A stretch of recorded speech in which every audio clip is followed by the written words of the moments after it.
Ayi-yu-kwee, and this is my channel, The Midnight Librarian.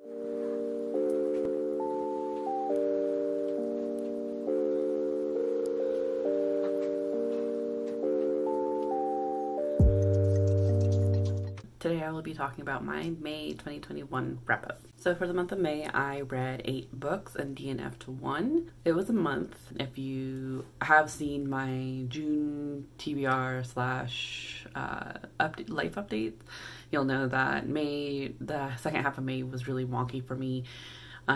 So I was kind of just, I've been sticking with like a couple of books that I've been able to get to. Oh, and I did end up pausing like 2 books, but we're not going to really talk about that because I do plan on reading them later.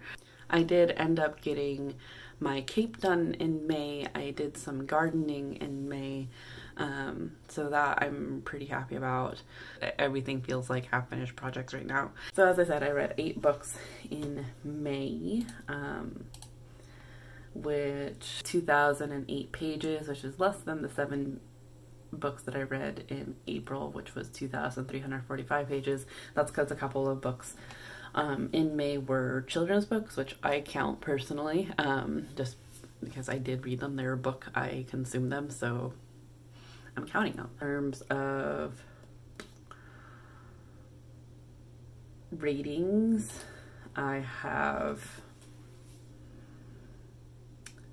these were all in the upper, it wasn't a bad month. So I have 0 1 stars, 0 2 stars, 1 3 star, 3 3.5 stars, and 4 4 stars.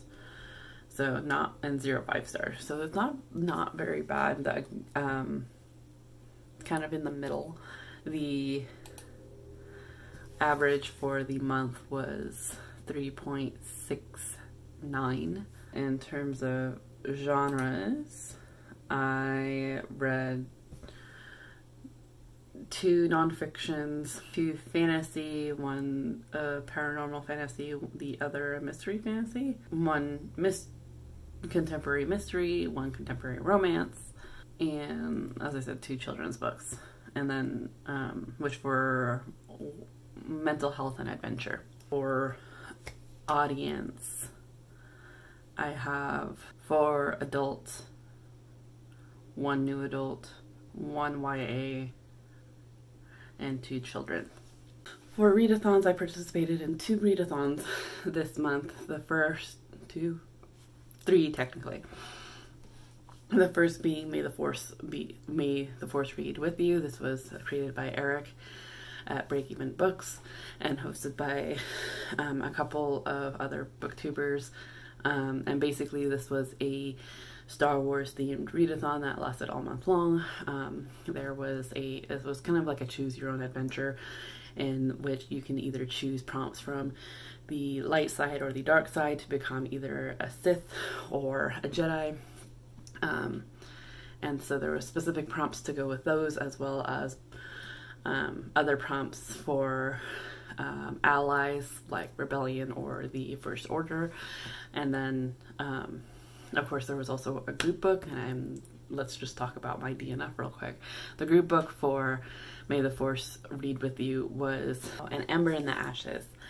Was the group book for May the Force Read With You, and I got about 68% through it and just couldn't care less, so I DNF'd it. I know that this is a hugely popular series, particularly on BookTube. I just didn't care for it. I didn't like the love angles in it. I also just didn't like the lack of communication or the complete, I don't know, it was frustrating to me, and ultimately, so if you enjoyed the book, good on you. It just wasn't for me. So the second readathon that I participated in was the Asian Readathon, and this was hosted by Cindy from withcindy.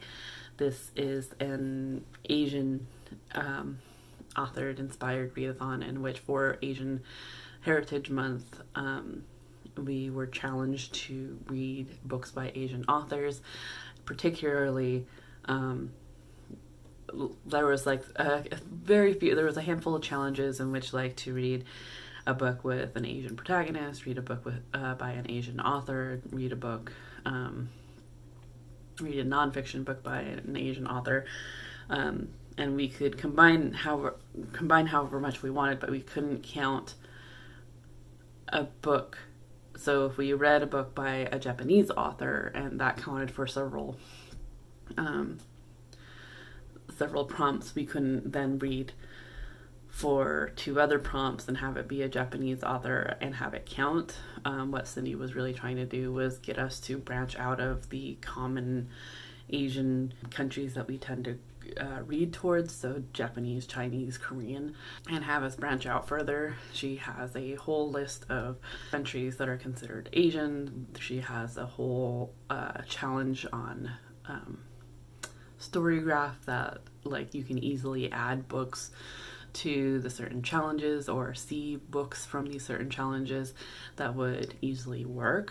And I wish I had read more, but I'm pretty happy with if you haven't seen my TBR, I'll link that above, but I'm really happy with what I was able to get to considering the last half of May. And then of course there's the Buzzwordathon, which I keep thinking in my head is a readathon, but I don't know if it's necessarily at the same time. It's like a challenge to me to help me read backlist books that I have. So for May, for the month was House.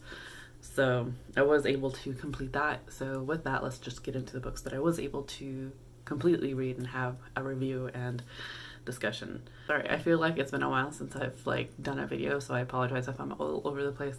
For the DNF, I don't count DNFs towards my pages read or my books read. So I know it was 68% of the way through. I just don't count them, mostly because I didn't finish it. I don't feel like I can give an accurate review. I can only say why I didn't finish it, and that's just because it frustrated me and I didn't care. So it just, to me, it wasn't for me. But I couldn't tell you if I thought the character's growth throughout the whole thing was if the character growth was good or if the plot succeeded. The first book I read in the month of May, I was actually finishing from April, and that is The Bone Witch by Rin Chibeko. This follows Tia, who turns out to be different from the other witches in her family, and it turns out she is, after accidentally raising her dead brother from the dead, it turns out that she is a bone witch. And impending in her particular village, bone witches are regarded as bad luck or kind of a curse upon the land. So when the bone witch, one of the few bone witches that roam the land, come to her and offer her apprenticeship, Tia goes with her and realizes that bone witches, depending on what you are, depends on their title, and depends how people revere them. Follow her during her apprenticeship as an upcoming bone witch, particularly as something sinister in the land is happening. I particularly really was surprised that I enjoyed this, actually. I was hoping I would, but it was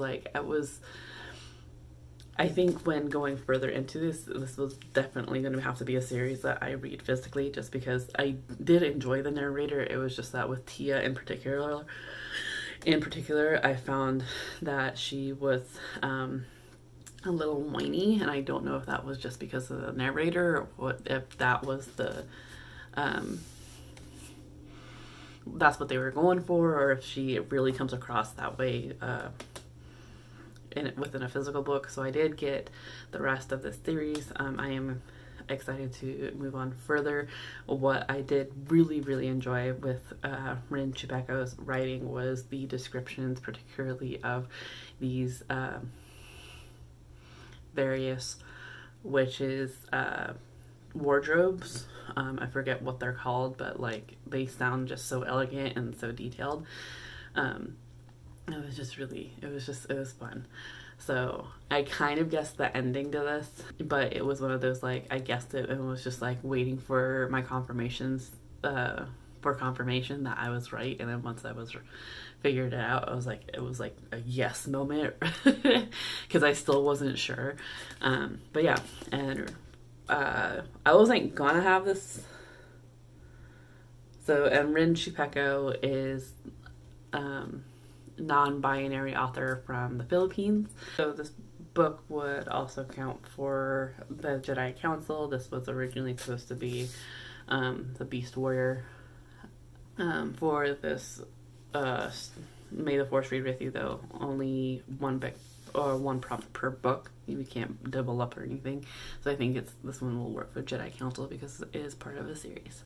The next book I read was Ace by Angela Chan. This is what asexuality reveals about desire, society, and the meaning of sex. I originally read this through Libro FM. The Bone Wish I read through my library, through audiobook.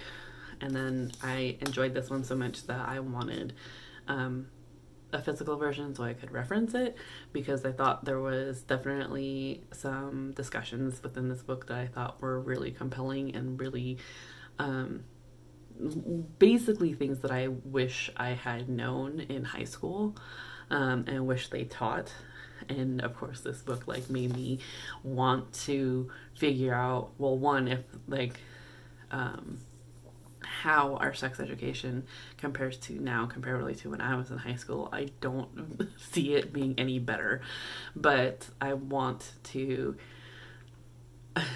basically figure out, like, I want this to be mandatory reading for everyone, because I think there is a really important discussions, particularly how society as a whole tends to, one, make romantic relationships higher priority than friendships, when really like you're putting in the same, if not more, emotional labor and connection into friendships. But like a friendship breakup is like can be even more devastating than a breakup with a romantic partner. So that is definitely something that I was just like, it really opened my eyes to. It's also questions I just read this. I highly suggest it. This is, of course, a nonfiction about Ace. And Angela Chen is a Chinese American author, or a Chinese. She's immigrated from China to the United States. But I thought it was really compelling and I really enjoyed it. So I feel like this is something I will end up reading again and marking up. So yeah, this one, yeah, I really enjoyed it. I highly suggest it.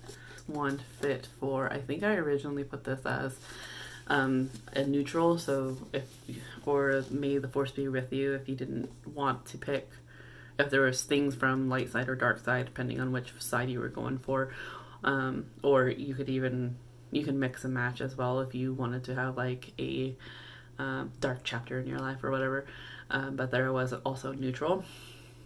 And so one of the neutral prompts that I had picked was for this one was telekinesis, and that is a book that you think will move you, and I thought it did, just because it really is one of those things where it's like I can feel my mind restructuring after reading this because of the new concepts. And that seems so obvious now, but like at the time was just like a little mind-blowing. And of course this was the book that I was reading when I caught Poison Oak. I was cleaning the sticks as I was reading this, so that's, I think, gonna keep reminding me of this book as well. This was also a book that I had started in April and finished in May, and that is Our Native Bees by North America's Endangered Pollinators in the Fight to Save Them by Paige Embry. I did enjoy this. I did find it a little science booky, like it was a little texty at times, just because there is a bunch of scientific names in here, and I feel like Paige Embry kind of goes on little tangents here and there, but ultimately I thought it was a really fun introductory book into our native bees of North America in general, because because honeybees are European. They have been naturalized to the United States, Canada, North America in general. This was definitely an interesting book, particularly because it's been on my mind for a while now of like, with the news, particularly in the 2010s area, when stuff started coming out about our bees dying off or honeybees dying off, it did make me question, like, one, what can we do to help not only honeybees but our native bees? And like, it made me question, going, do some of them live in colonies? I know a lot of them are solitary, so it's like, how do we help them? So this was kind of helpful in terms of, one, kind of just like what the truth is behind, like, not really what the truth is, but like the complexity when it comes to bees dying off or prospering. But it was also just helpful in terms of figuring out like how big farm areas that have like one product that they're growing doesn't necessarily help native honeybees or native bees or honeybees, in that sorry, my cat's like meandering, but also how like someone's private property that has various flowering plants at various times of year helps both not only the honeybees but our native bees, and actually but encourages diversity within the bees, which also helps with producing product. So yeah, I don't know, it was really interesting. And of course, like, at one point during this page, Embry does talk about honeybees and how they've been marketed and essentially like commercialized, particularly in California, which and particularly with almond farms that produce 80% of the almonds worldwide. When learning about this, it really just kind of confirmed my suspicions of like, and makes me want to go another route with figuring out why there's so many farms in ranch areas within Central California when it's essentially a desert, and why our water from Northern California is being sent down to help that. This year, that's not the case. California is already in a drought, and it's, yeah, you're not going up there. It's May and California is already in a drought. It has been since April. Our Klamath River, which is one of our largest river basins, particularly when it comes to salmon, there's already for emergency because the fry of these salmon, sorry, my cat really just wants attention. Hi. But yeah, so Yurok tribe, the tribe that I am a part of, has already called for a state of emergency because our salmon juveniles are dying off before they can even reach the ocean. So like, we suspect that there is a lot more than what we're actually seeing because of a disease, because our rivers are so low right now. They're not only not sending water down for the Klamath River, but they're also not sending it down to these almond farms. So it's a little scary. And of course, when I read that part, it like made my mind go wild, essentially, with thought, and just getting frustrated of just like the greed and like how we can, I don't know, just so many things. Is this where you're staying now? So yeah, this book doesn't really fit for anything within any of the readathons that I participated in, but it was something I was interested in. I'm finding I really do enjoy these little micro histories or of nonfiction books, if you can't tell. So I do hope to learn more about our native bees, as well as more of the history of California, I guess, particularly when it comes to our watersheds. So that I'm particularly interested in, just to figure out how we can keep our water safe, particularly on the Trinity, which is one of the largest contributors of the Klamath, which is another one that I'm curious about, because right now we're supposed to be getting rid of the 5 dams that are along the Klamath, which is one of the problems with our salmon. If you didn't know, salmon here locally is one of our blood source, like one of our bigger resources, particularly with the Native people here. We consider that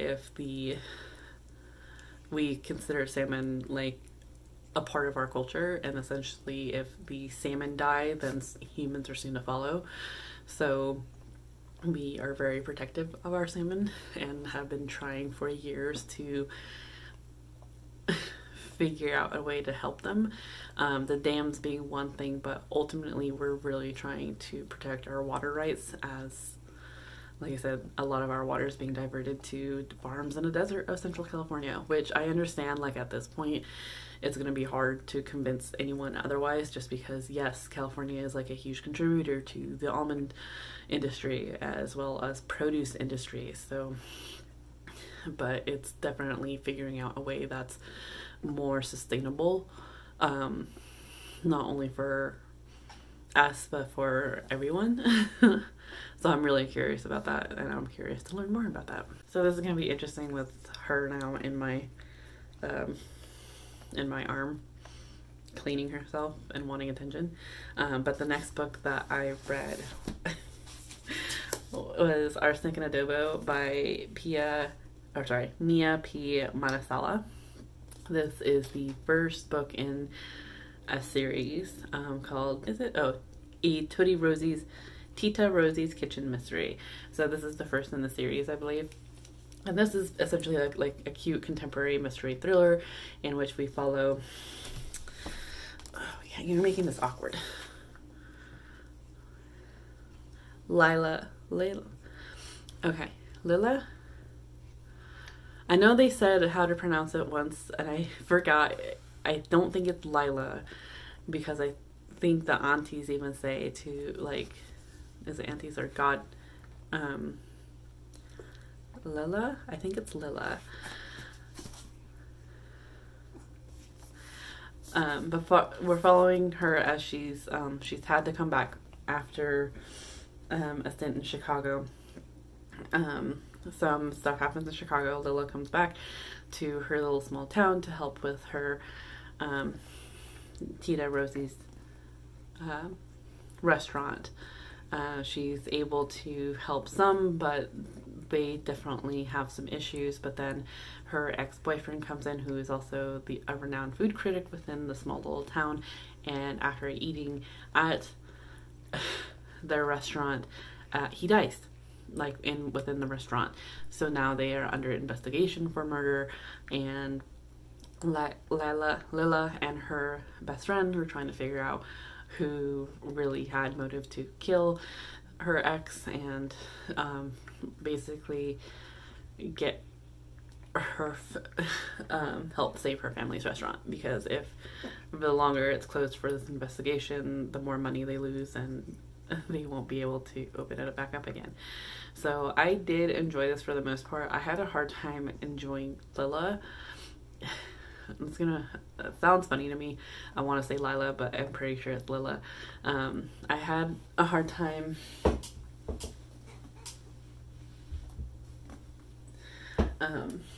rooting for her sometimes, because but like at the same, towards the beginning I had a hard time enjoying Lila as a main character, but then towards the end I really did start enjoying her, and the complexity that is like wanting to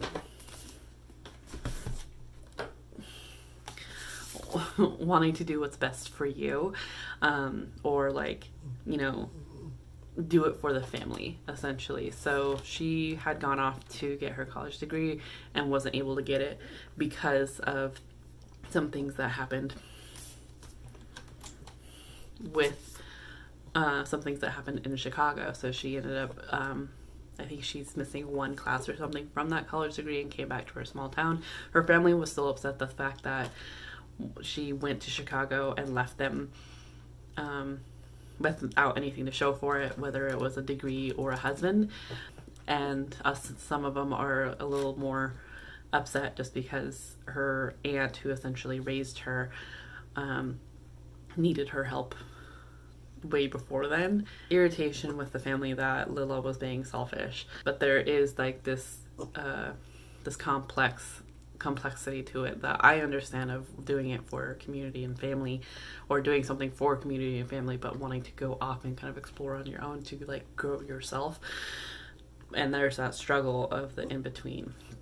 So that I really appreciated. I also just really enjoyed the food descriptions in here. I don't know what more than half of them are, but they sounded really good.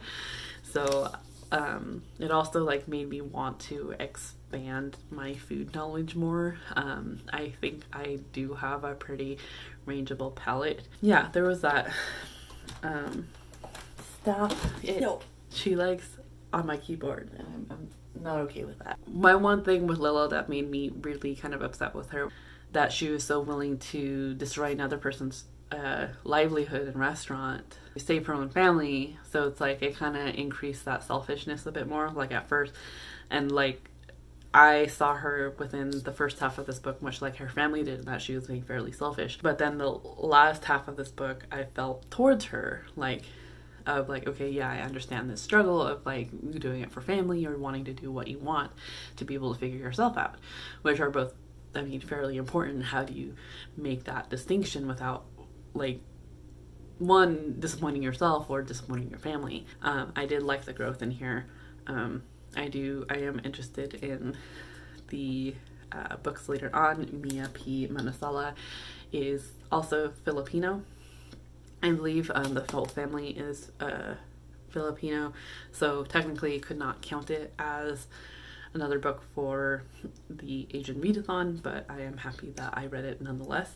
I believe this also this was also for the prompt healing for the light side, for the May the Force Read With You Readathon. And that is read a book that is from your favorite genre. I tend to like cozy. For some reason, since this was a contemporary mystery thriller type thing, with like kind of a cutesy element to it, I kind of had a feeling that this would have some dark humor to it. So I was kind of reaching when it came to my favorite genre, but I was still hoping. It didn't quite reach it. I think I gave this book 3.5 star. So I mean, it wasn't bad. It was like I was still very much entertained by it. Like I said, I like the growth. This time of the, as I was towards this area of the month, I was starting to get a little slumpy, and so I picked up children's book to try to for something a little different, I guess. And so I picked up the Immortal Jellyfish by saying it Miao. I apologize for the butchering of that last name. But this is a children's book that talks about death, and in a way reincarnation. So this book follows a young boy who likes drawing with his grandpa, and his grandpa ends up teaching him about the immortal jellyfish, and so the little boy ends up asking if humans are immortal, and his grandpa tells him no. And his grandpa ends up dying.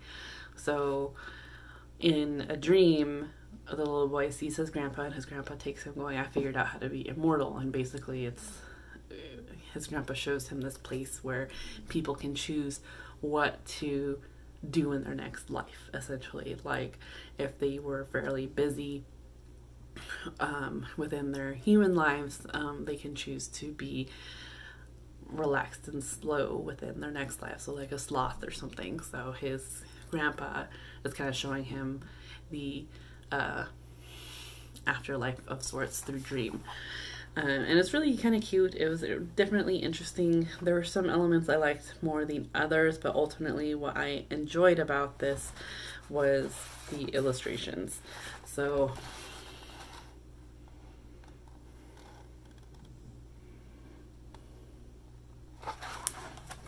yeah, it was fun. I still like the cover really is the one that snagged my attention.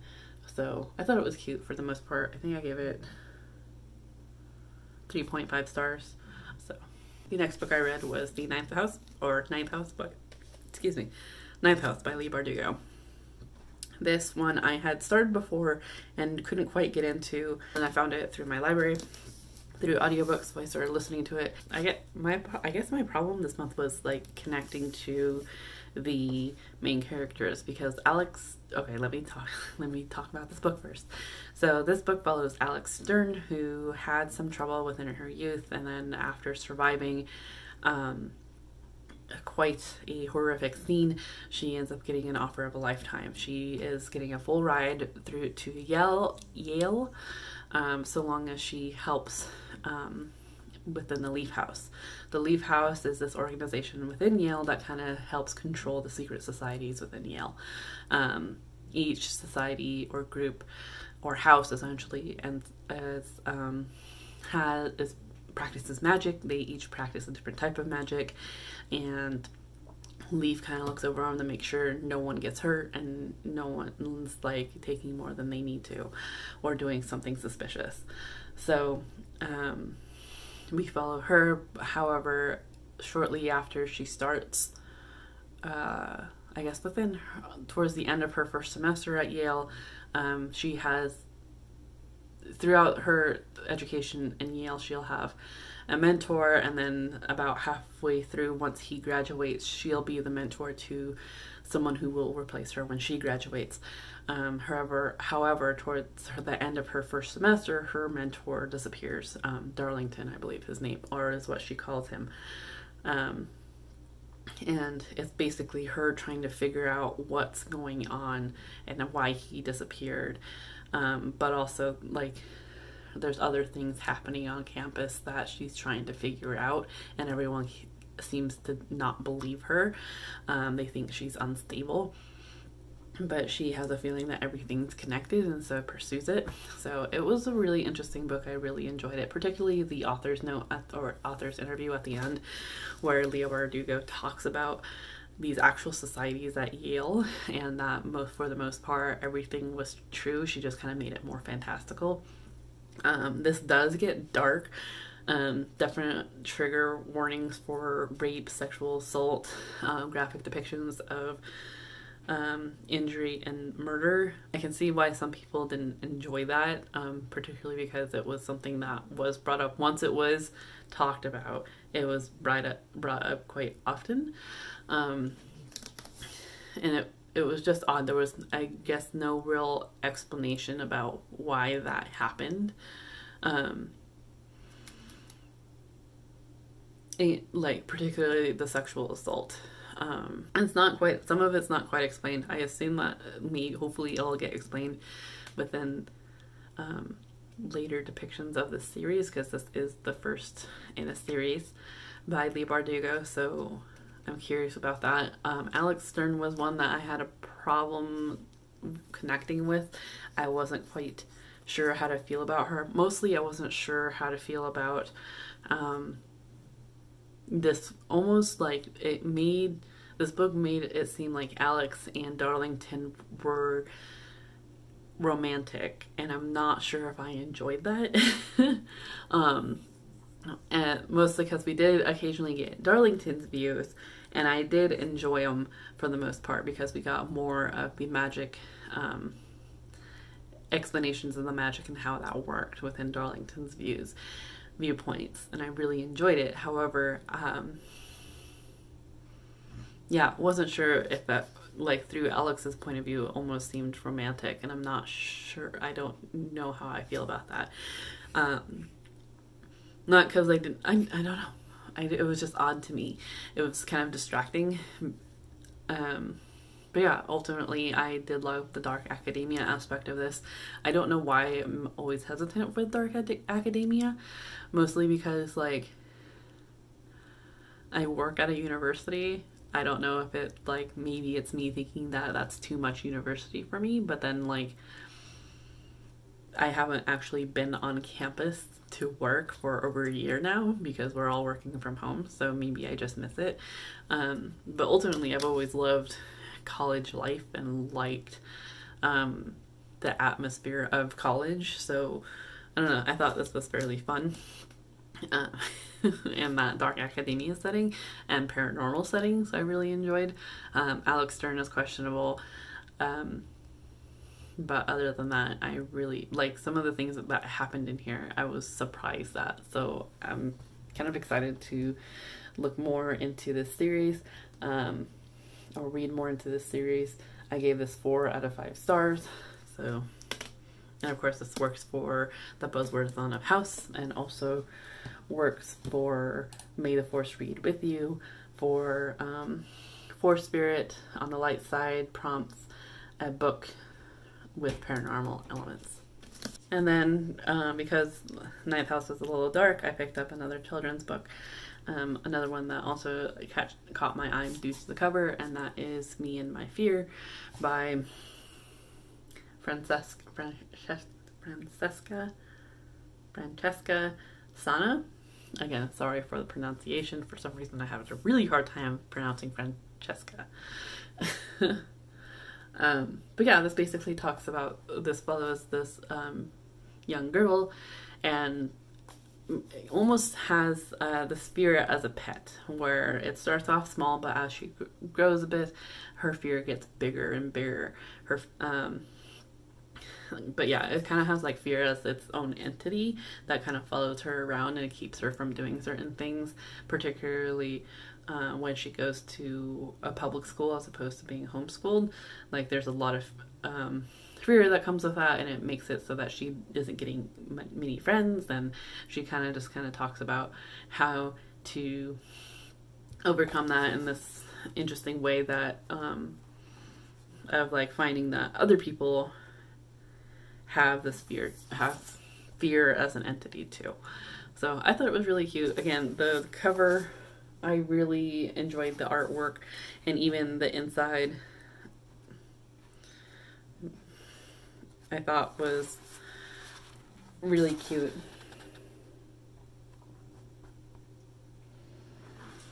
But yeah, I gave this 4 out of 5 stars because I thought it like dealt with the topic a bit more thoroughly, in a way that I thought was fairly simplistic. And then the last book I read for May was The Bride Test by Helen Hoang, and this one actually surprised me. So this one, if you remember from my TBR, was actually part of my allies. So for my companions on the light side, this was Resistance, a book that is from your least favorite genre. Romance and I don't always get along.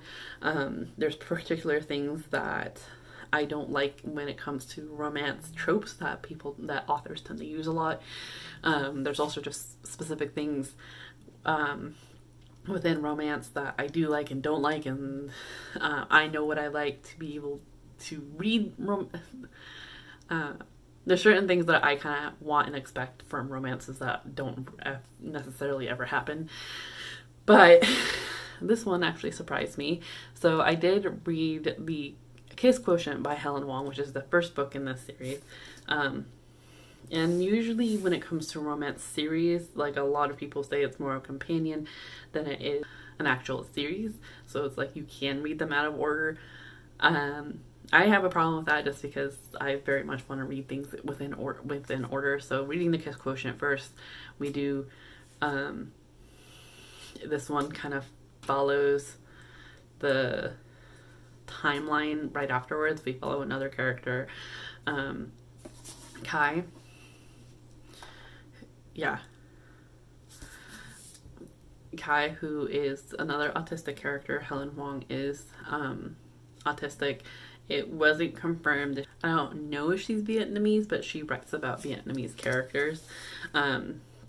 So Kai's mother is tired of waiting for Kai to get into a relationship. She wants grandkids, so she ends up picking a girl from Vietnam and bringing her over to the United States, particularly San Francisco, California, to Bay Area, California, to have Kai marry.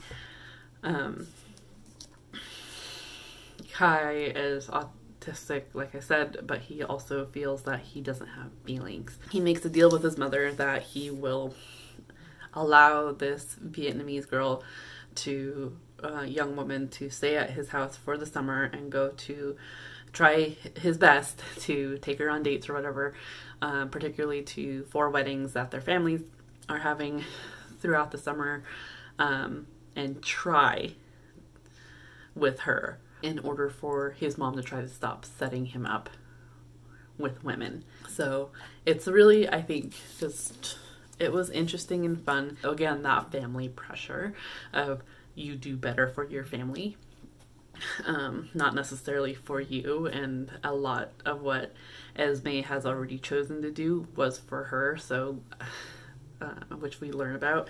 So it was fairly fun in that the miscommunication made more sense to me when it came to this romance book, because Esme doesn't understand some of the American customs. She also doesn't quite understand autism. So there was that conflict. And of course there is Kai's conflict of being autistic and not quite understanding Esme's line of processing. So it's because she's not used to American customs, she does things quite differently. But she's very strategic in what she does try to do to try to get him to think about her romantically. So it's really just, I thought it was fairly fun, particularly when it came to their first time not being completely satisfying. I felt that that was very real and really just enjoyed it. So as frustrating as it was, I particularly enjoyed it that not everything like went all hunky-dory. I feel like more romances should do that not everyone's gonna orgasm the first time. It may not even work out for either party on the first time, because you're still trying to learn each other's bodies and what you like and dislike. So that particularly to me was more real, and that I appreciated.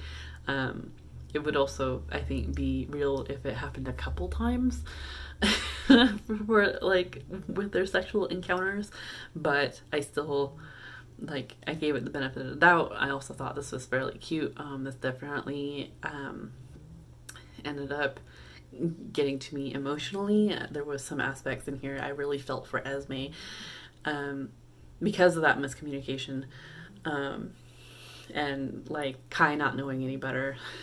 There was definitely communication issues that I thought were fairly relatable, and that I felt personally, like I felt for Esme when she was feeling sorrow or anything for the particular thing that Kai didn't do, or did or didn't do, not on purpose, he just didn't know, that she kind of expected and wasn't sure. Like that's not something that she openly talks about. That's not something that, like, that wouldn't be considered appropriate in Vietnam. So that was, I thought that was fun. So for that to connect, I thought was really fun. I was a little confused because it's been a while since I read The Kiss Quotient, because I thought Kai's brother was the one that was one of the main characters in The Kiss Quotient, and that's incorrect. It was his cousin, and we kind of get a glimpse of them, Stella and Michael, in this book briefly. I kind of wish there was more, but yeah, this makes me excited to read the third one that's coming out, which I already forget, The Heart Principle, because it follows Kai's brother, so Quan, I believe. So that I'm a little more excited for now.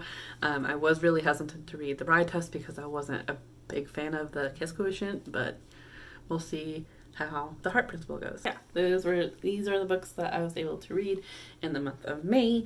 If you've read any of these, I'd love to hear your thoughts down in the description, in the comments down below. Please, no spoilers. If you've made it this far, thank you for bearing with me. Be sure to give this video a thumbs up. If you haven't yet already, be sure to hit the subscribe button, the little bell icon, to get notified when I post more videos. I'm hoping I'm in the upswing and getting more motivation to be able to post more videos. I do have some ideas, and obviously I had wanted to read more in May but wasn't able to. But again, I'm thinking I'm on the upswing of my reading slump. But yeah. Be sure to check out my raise awareness links down in the description down below. Please donate. Otherwise, please do your research and share. And I hope that you are in the mental mindset to enjoy your reading, and I hope to see you in a video very soon. Ciao!